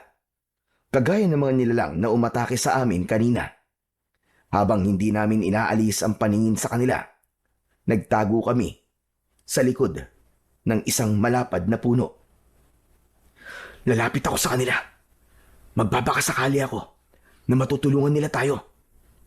Hindi ba't sabi ni Roland, baka aswang ang mga yan? Kaya nga magbabakasakali ako, di ba? Kung sa bagay, malay mo naman na merong tao pa rin na nakatira dito sa lugar na to. Isa pa, hindi umiinit ang suot kong medalyon Napasulyap ako sa medalyon ni Roland bago iniwan ng mga ito sa likod ng puno. Maingat akong lumapit habang abala pa rin sila sa kanilang mga ginagawa. Sinilip ko ang tatlong lalaki na naghahasa ng dulo ng sibat. Ang isa naman ay may taklob ng tela sa ulo at panay ang hasa ng itak. Sa pagbabago ko sana ng pwesto, natapakan ko ang sanga ng puno. Sabay-sabay silang napatingin sa gawi ko. Kaya hindi na ako nagdalawang isip.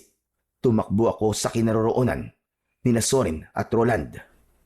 Tara na, tumakbo na tayo! Nakita nila ako! Teka, nasa si Roland? Fredo, biglang nawala si Roland Ha? Nasaan siya? Saan siya nagpunta? Pero dahil narinig namin ang sigaw ng matandang namumuno sa kanila, napilitan kaming tumakbo at iniwan namin si Roland. Habulin sila! Huwag niyo silang hayaan na makatakas! Ayan na sila, Soren! Bilis! Bilisan mo tumakbo! Halos luksuhin namin ang mga nakaharang na kahoy sa daan. Makatakas lang sa mga taong humahabol sa amin. Hindi kami naghiwalay dalawa ni Zorin habang abala ang paningin ko sa pagsulyap sa paligid. Roland, nasan ka ba? Saan ka ba nagpunta? Bigla siya nawala sa likuran ko kanina eh. Hindi ko alam kung saan siya nagpunta. Doon tayo magtago, dali! Ano ba kasing nangyayari? Hindi ko alam. Basta bilisan mo tumakbo. May mga sandata sila. Papatayin nila tayo kapag naabutan nila tayo.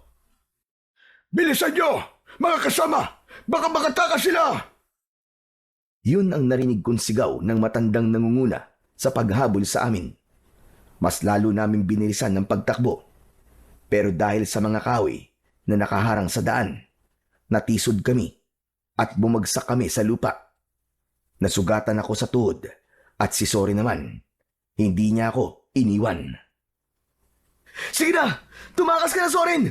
Iwanan mo ako! Iligtas mo ang buhay mo! Hindi! Hindi kita iiwan dito, Fredo! Huli na para tumakbo dahil napalibutan na kami ng mga lalaking may dalang sandata. Itinutok nila sa amin ang sibat. Subukan niyong tumakbo. Kung hindi, yun na rin ang magiging katapusan ninyo.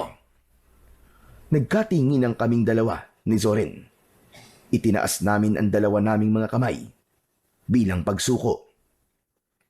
Huwag niyo po kami sasaktan. Hindi po kami lalaban sa inyo. Mabilis kaming nilapitan ng mga tauhan ng matanda at sapilitang itinayo. Anong kailangan niyo sa amin? Bitiwan niyo ako! Bitiwan niyo ako! Sige, patayin niyo na lang kami nang matapos na ang paghihirap namin. Sandali nga.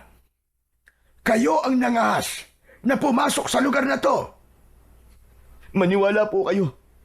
Hindi po kami masasamang tao. Akala ko lang po mga aswang kayo kaya ako tumakbo eh. Inilapit kami sa matandang nakatayo. Seryoso ang kanyang muka habang titig na titig sa akin.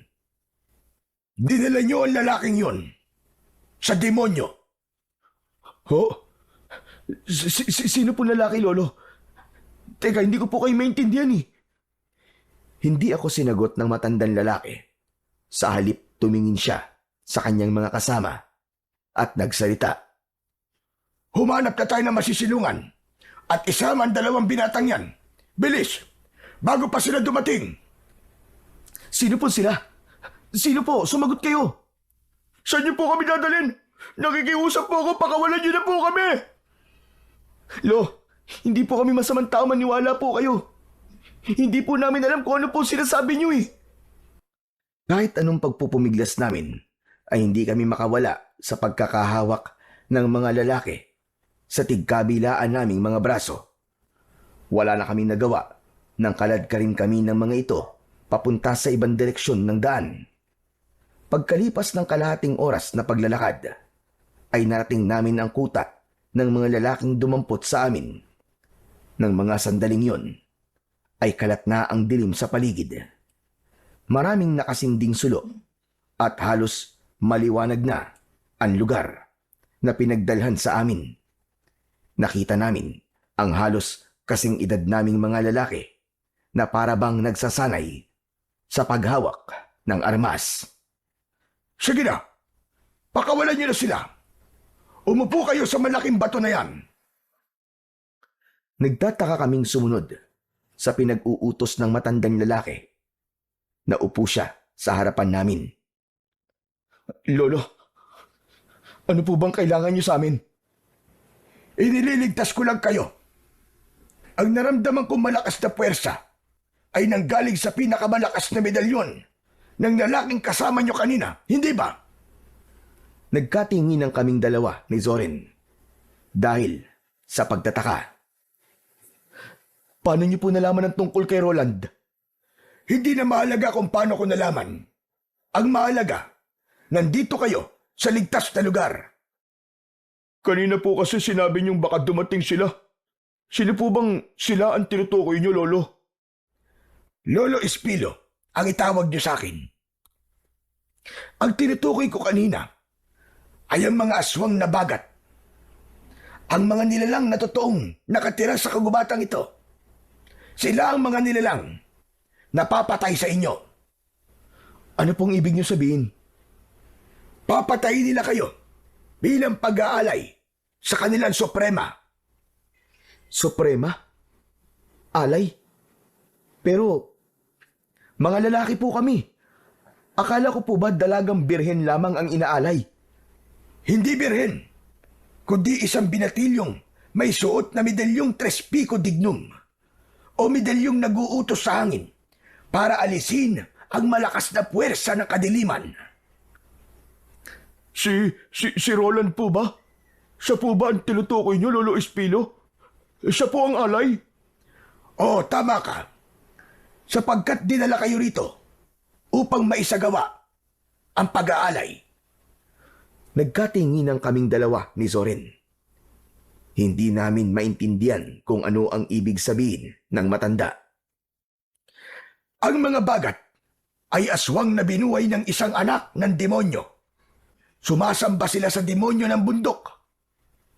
Kailangan nila ng pag-aalay ng isang tao na may dugo ng antingero. At marahil sa mga sandaling ito, ang kaibigan nyo na si Roland ay nasa mga kamay na nila.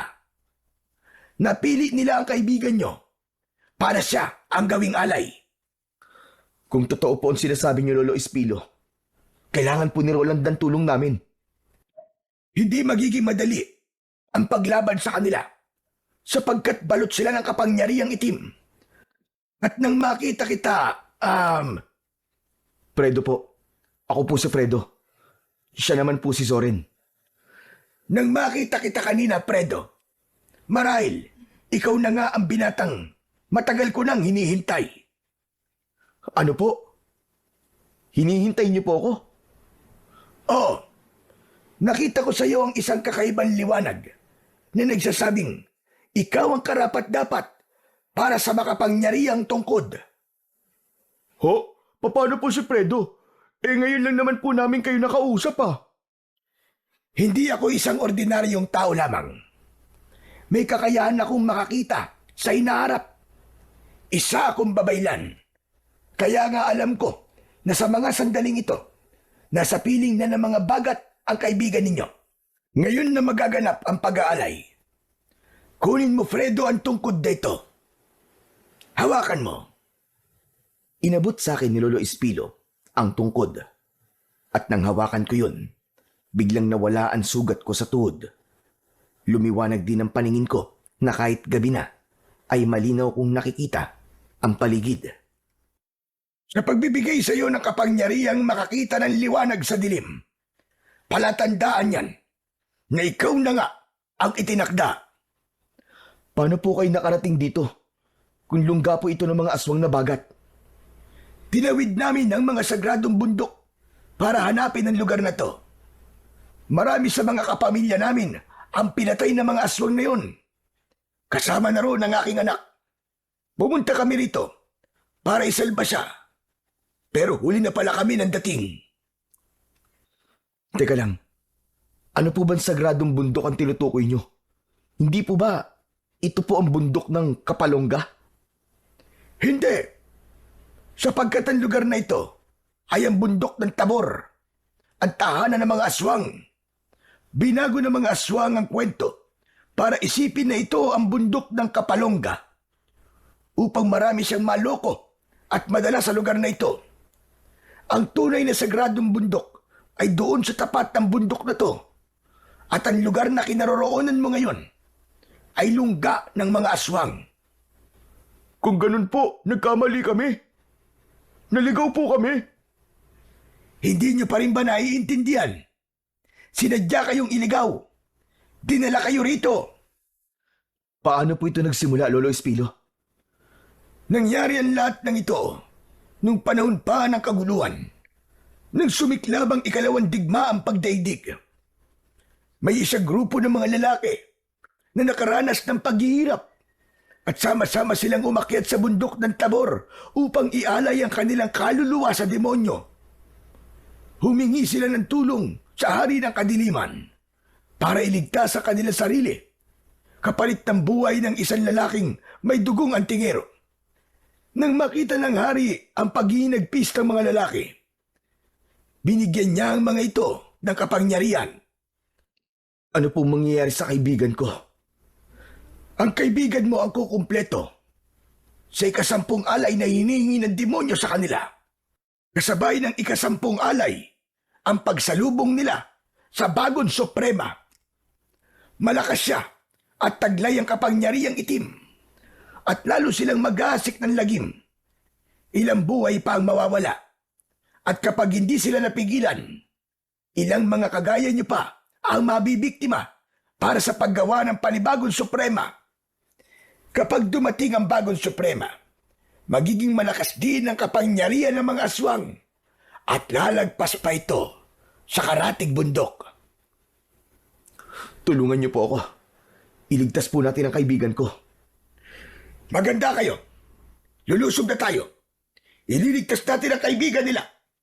Ngunit bago ang lahat, mag-alay muna tayo ng huling dasal upang gabayan tayo ng Panginoon sa lakad natin.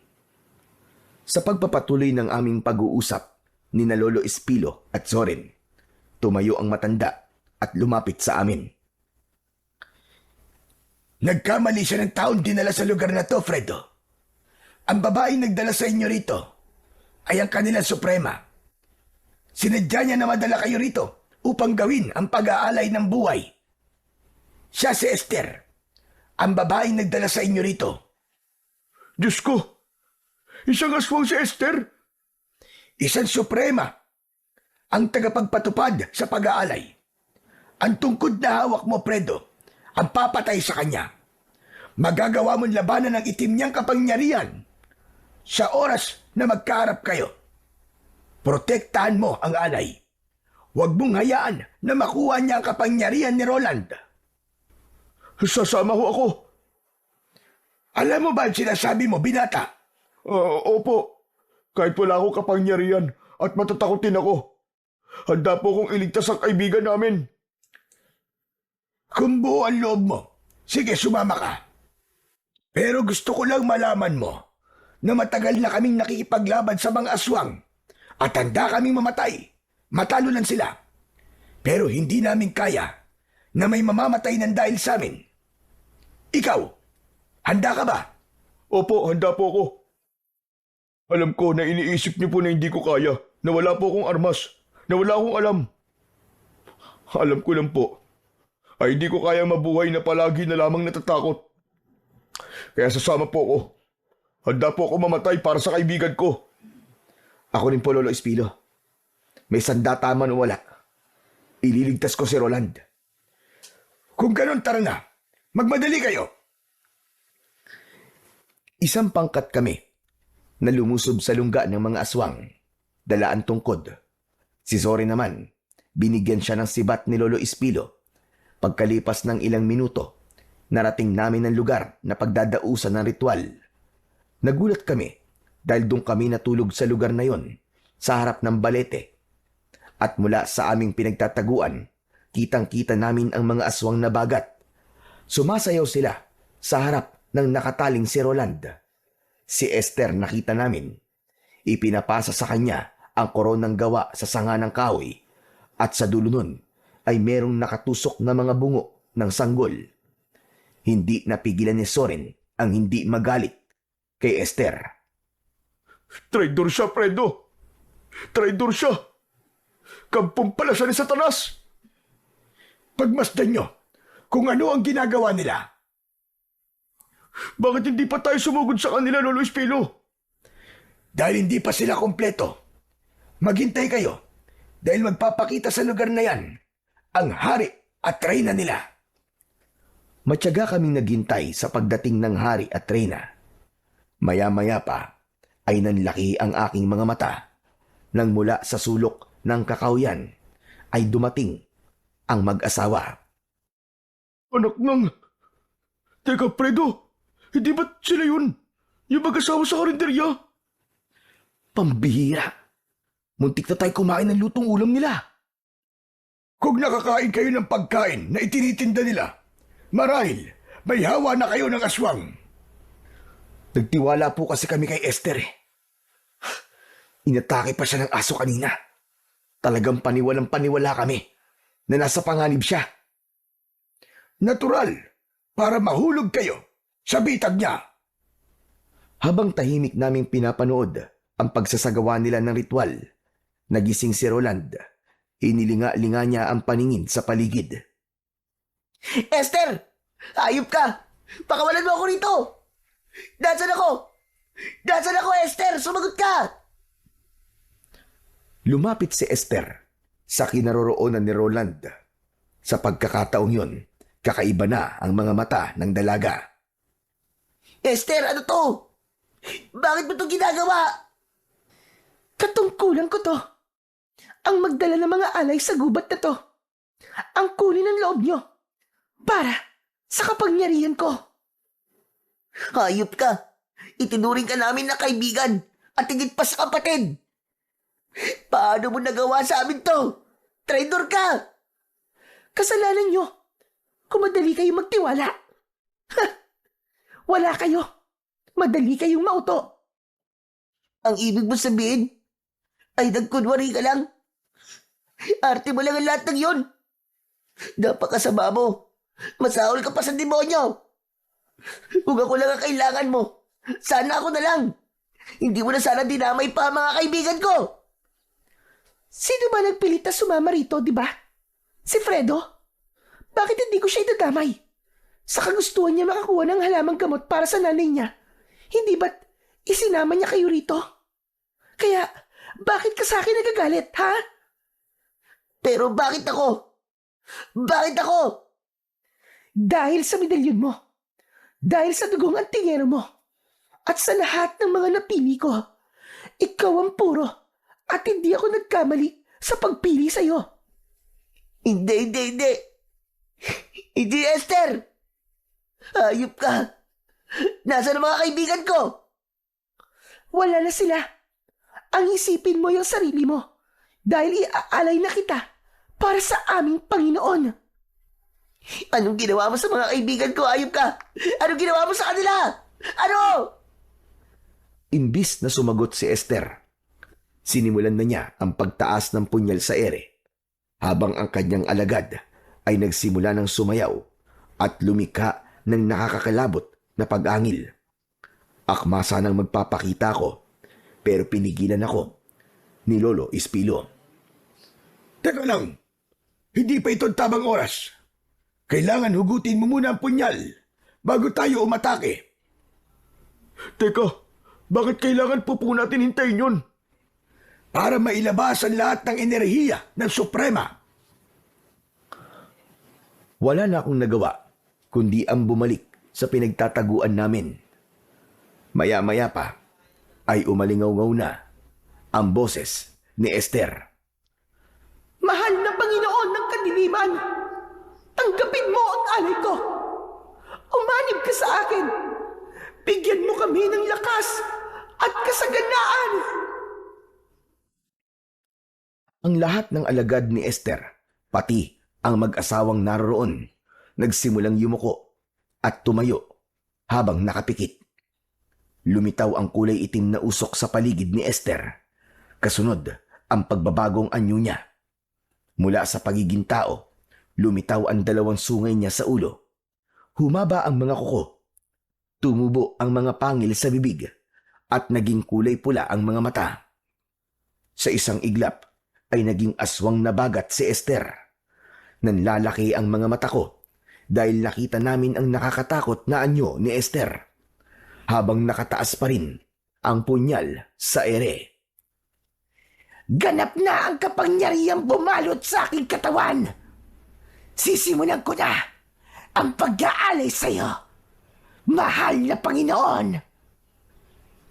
Naghanda kami sa pag-atake habang hinihintay ang paghugot sa kaluban ng punyal. Magsipaganda kayo! Aatake na tayo! Kasabay ng pag-angil ni Esther, hinugot nito ang punyal pagkatapos ay lalapit sana kay Roland. Ngunit lumabas sa dibdib niya ang dulo ng sibat.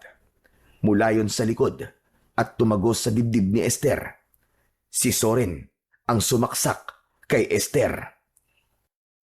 Hanapin ang hayop na gumawa nito sa akin! Magsikalat kayo! Mula sa aking kinaroroonan, kita ko na hinugot ni Esther ang sibat na ginawa ni Soren. At sa pagkakataong yun, sumugod na ako sa kalaban. Ako ang harapin mo, Esther! Tapos na ang pagpapanggap mo! Buhay pa kayo! Hindi kayo namatay! Hindi kami namatay dahil nakaligtas kami. Pero ngayong gabi, sisiguraduhin ko na ikaw ang mamamatay, hayop ka! Yun ay kung kaya mo! Sinugod ako ni Esther. Inatake niya ako ng hawak niyang punyal. Ngunit naiwasan ko yon. Hinampas ko siya ng hawak ng tungkod. Napaatras siya at natigilan. Mga alagad ko! Patayin niyo silang lahat! Umatras si Esther. At ang pumalit sa kanya ay ang mga alagad niya na aswang. Umatake sa akin ang dalawang aswang. Halinhinan ang ginawa nilang pagkalmot sa akin. Pero agad ko yun naiwasan. Gumanti ako sa kanila ng hampas ng tungkod at nang tamaan ko sa balikat ang isa sa kanila. Napaluhod ang aswang at kita ko na nadurog ang kanyang buto. Sa huling palo, natanggal ko ang ulo ng aswang at nasunog. Ganon din ang ginawa ko sa isa pang aswang. Nang mapatay ko ang mga aswang bagat, nakita ko na hawak ni Esther sa leeg, si Roland. Sige! Ituloy niyo ang pagpatay sa mga alagad ko! Tignan ko lang kung hindi ko naslasin ang leeg ng kaibigan mo! Tumigil kaming lahat sa pag-atake. Ngunit si Soren, nagawa niyang kumilos sa kabila. Hindi halos ako humihinga habang pinanonood siya kung paanong dahan-dahan lumalapit kay Esther. Nang makahanap ng tiyempo, agad na sinunggaban ni Soren ang braso ni Esther at nagpambuno ang dalawa. Fredo! Tulungan mo si Soren! Ako na ang bahala kay Roland! Tumakbo ako kay Lolo Espilo. Bumuelo ako. Pinalo ko ng malakas ang ulo ng suprema ng mga aswang. Bumagsak siya sa lupa. Kasama si Soren. Napasigaw ako nang makitang bumaon ang punyal sa braso ni Soren. Soren! Lumayo ka na sa kanya! Dalihan mo! Kasunod ng pagtalon ko ng mataas, ang pagbagsak ko sa lupa at tumama ang tungkod sa ulo ng aswang. Sumuka ng dugo si Esther, pero gumanti siya sa akin ng kalmot at suntok sa muka. Nasugatan ako, kaya napaatras ako papalayo sa kanya. Maya-maya pa, ginamit niya sa amin ang itim na kapangyarihan niya. Pamilyar sa amin ng puwersang bumalot sa aming katawan. Hindi kami makagalaw. Siguro naman, natatandaan niyo kung ano ang ginawa ko sa inyo. Hayop ka! Ikaw pala ang gumawa nun sa amin! Magbabayad ka talaga! Mayangganan ng kasamaan mo, Esther! Tandaan mo yan! Mayangganan ng lahat ng kasamaan mo! Napansin ko ang lahat ng mga kasama namin ay hindi makagalaw. Nagkatamaan kami ng mata ni Roland. Alam niya kung ano ang ibig kong sabihin. Lumapit sa akin si Esther. Balak niyang kunin ang tungkod ko. Ngunit napaso siya. Inulit niyang hawakan ang tungkod. Ngunit sa pagkakataong yun, dumikit ang kanyang kamay sa tungkod ko. Roland! Gawin mo na! Utusan mo ang medalyon! Sa bisa ng aking medalyon, espiritu at ng hangin, tanggalin sa aming lahat ang kapangyarihang itim na bumabalot sa amin. Lumakas bigla ang ihip ng hangin. Namatay ang mga apoy. Natira lang ay ang siga sa gitna. Sinabayan ko naman yon ng pagtawag sa bisa ng tungkod. At sa bisa ng kapangyarihan ng tungkod, sunugin ang katawan ng nilalang na ito! Nagkikikisay ang katawan ni Esther. Maging ang natitirang mga aswang na naroroon. Nawala rin ng puwersang pumipigil sa aming katawan. Kanya-kanyang dampot ng sibat ang mga tao at sinaksak nila ang mga aswang. Bumagsak ang mga ito sa lupa habang nagkikikisay at bumubula ang bibig. Hindi kayo magtatagumpay! Hindi kayo magtatagumpay! Ang masasamang nilalang na kagaya mo, ang hindi magtatagumpay!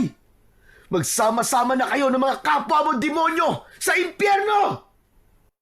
Ngunit sinubukan ng magulang ni Esther na pigilan ako. Ngunit malakas kong ipinalo ang tungkod sa katawan nila. Isinunod ko si Esther. Nasunog siya. Yumanig ang buong paligid. Gumuho ang puno na pinagtalian kay Roland at ganun na lang ang panlalaki ng aming mga mata nang lumabas mula sa puno ang malaking aswang na bagat. Huwag kayong matakot! Lalabanan natin siya! Sama-sama kaming pumwesto sa harapan ng malaking aswang. Sabay naming itinaas ni Roland ang sandata namin. Sa isang iglap, nagkaroon ng apoy ang sandata namin at inatake namin ang malaking aswang. Tumama ang aking tungkod sa tuhod nito. Napaluhod siya sa lupa at lumikha pa yon ng pagyanig. Ang medalyon naman ni Roland, itinapat niya sa ulo nito. At ang pinakahuli, ginamit ni Zorin ang punyal ni Esther. Nilaslas niya ang leeg ng malaking aswang. Bumagsak ito sa lupa hanggang sa masunog ang katawan nito at maging abo. Sa awa ng Diyos, tuluyan na nating nabura ang lahi ng mga aswang na yun sa mundong ito. Matatahimik na ang kaluluwa ng aking anak, maging ng mga nabiktima ng mga aswang na yun. Maraming salamat po sa tulong niyo sa amin, Lolo Espilo. Hindi po namin kayo makakalimutan. Ako naman ay nagpapasalamat sa inyong lahat. Lalong-lalo na sa inyo, mga kaibigan ko. Soren, Fredo, kundi dahil sa inyo, baka patay na ako ngayon. Pero totoo niyan, ako talaga nagligtas sa'yo, Roland eh. Di ba nakita mo, umikot pa nga ako sa likod ng puno. Nilabanan ko nga, pati takot ko eh. Ang galing ko, di ba? Oo na. Salamat. Ang kulit mo. Sabay gulo ni Roland sa buhok ng kaibigan namin na si Zorin. Hindi rin ako makapaniwala na magagawa ni Zorin ang bagay na yon dahil siya talaga ang matatakutin. Tama ang sinabi niya. Nilabanan niya ang sariling takot para sa amin na mga kaibigan niya. Dahil sa pagmamahal niya sa amin. Mas nanaig ang kanyang kagustuhan na mailigtas si Roland. Bueno, natapos na ang pag-aasik nila ng lagim. Pero matanong ko nga muna kayo, ano ba talaga ang dahilan at napadpad kayo sa lugar na ito? Ang totoo po niyan, Lolo Espilo nagpunta po kami rito para po sa turmeric na gamot kay nanay. Upang mapigilan po ang pagkalat ng kanser sa katawan niya. May taning na po kasi ang buhay ng nanay ko. Aba, meron akong tanim na mga luya na makatutulong upang mapigilan ang pagkalat ng kanser ng iyong ina. Pero kahit uminom siya nun, iba pa rin talaga ang may pananalig ka sa Panginoong Diyos. Tama po kayo. Tanging ang Diyos lamang po ang magpapasya sa buhay natin. Teka, sumama kayo sa akin para magamot na rin natin ang mga sugat nyo at bibigyan ko kayo ng mga halaman na luya. Itanim nyo sa lugar nyo. Ibabalik ko na rin po itong tungkod nyo, Lolo Espilo. Aba, hindi na kailangan. Itusok mo lang yan sa lupa dahil hindi na yan magagamit kahit kailan. Wala na yung bisa dahil patay na ang mga aswang na bagat.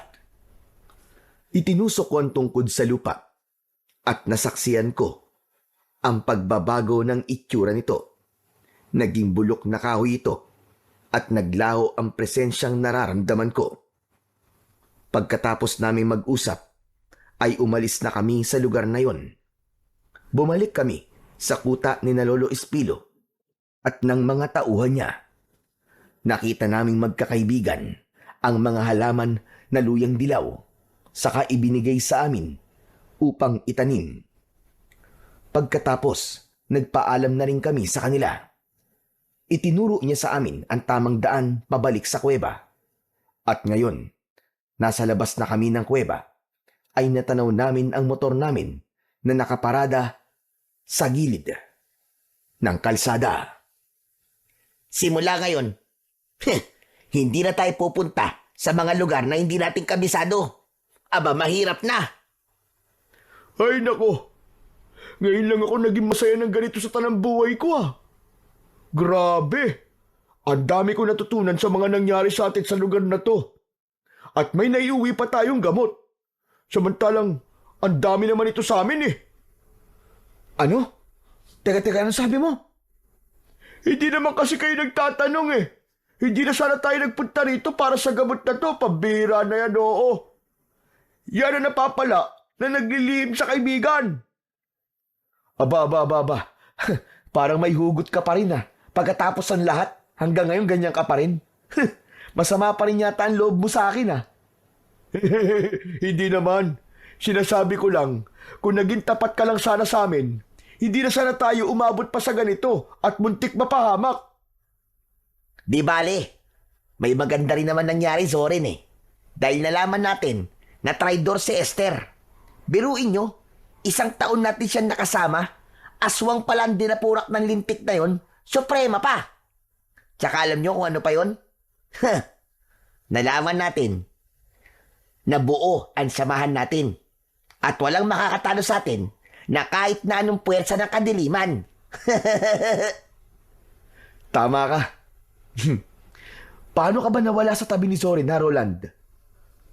Nakita ko kasi si Esther eh. Yun, lumapit ako sa kanya. Inihipan niya ng pulbos ang palad niya. Tapos, nalanghap ko yun. Yun, nawalan ako ng malay. Tapos paggising ko, nakatali na ang mga kamay at paa ko. Nakita ko si Esther. Nako, ibang-iba na ang itsura niya. Pero ngayon, tapos nang nakakakilabot na karanasan na yun, guys. Oh, paano? Ano pang ginagawa natin? Umuwi na tayo. Magiinuman tayo sa bahay. Sagot ko. Sakay ng aming mga motor, ay nilisan namin ang lugar na yon. Pagkalipas ng 6 na oras na pagbiyahe, ay ligtas kaming nakauwi sa bahay naming magkakaibigan. Ipinagpatuloy namin ang trabaho namin bilang isang gasoline boy sa Lucena. Sa ngayon, ang 6 na buwan na taning kay nanay ay umabot pa ng 5 taon. Pero binawian din siya ng buhay dahil sa ibang mga komplikasyon. Ngunit malaki ang naitulong ng luya kay nanay at ang pananampalataya namin sa Panginoong Diyos. Sa idinugtong na buhay na 5 taon sa kanya, ay ipinadama kong mabuti kay nanay ang pagmamahal ko sa kanya. Kaya nang lumisan siya, ay wala kong ibang pinagsisisihan, kundi ang panghihinayang sa ibang mga taon na hindi ko siya pinahalagahan noon. Ang sabi nga, maaaring iba-iba ang ama natin, ngunit ang ating ina, kahit magpalit-palit siya ng lalaki, nag-iisa lang ang nanay natin. Walang kapantay, walang kapalit, at walang katumbas na halaga sa mundo. Ang maipapayo ko lang sa lahat ng mga anak na kagaya ko, maswerte kayo dahil kasama niyo pa ang nanay niyo. Dahil mahirap mawalan ng isang ina, lalo na ang isang mabuting ina. Kaya habang buhay pa siya, huwag nating palampasin ang bawat sandali na ipadama sa ating nanay ang pagmamahal natin. Natutunan ko sa mga kaibigan ko na mahalaga pa rin ang tiwala at hindi magsisinungaling. Dahil sa bandang huli, sila ang tutulong sa atin sa oras ng kagipitan. Ang kwentong inyong napakinggan ay nagpapatunay na hindi kayang talunin ng kahit na anong dilim o panganib ang totoong pagsasamahan. Sa bawat unos na kanilang hinarap, lalong tumibay ang kanilang tiwala at pagmamahal sa isa't isa. Ang mga pagsubok ay nagsilbing apoy na naglinis sa kanilang puso, nagpapatunay na ang pagkakaibigang totoo ay mananatiling matatag, liwanag sa gitna ng kadiliman, at lakas sa oras ng kahinaan.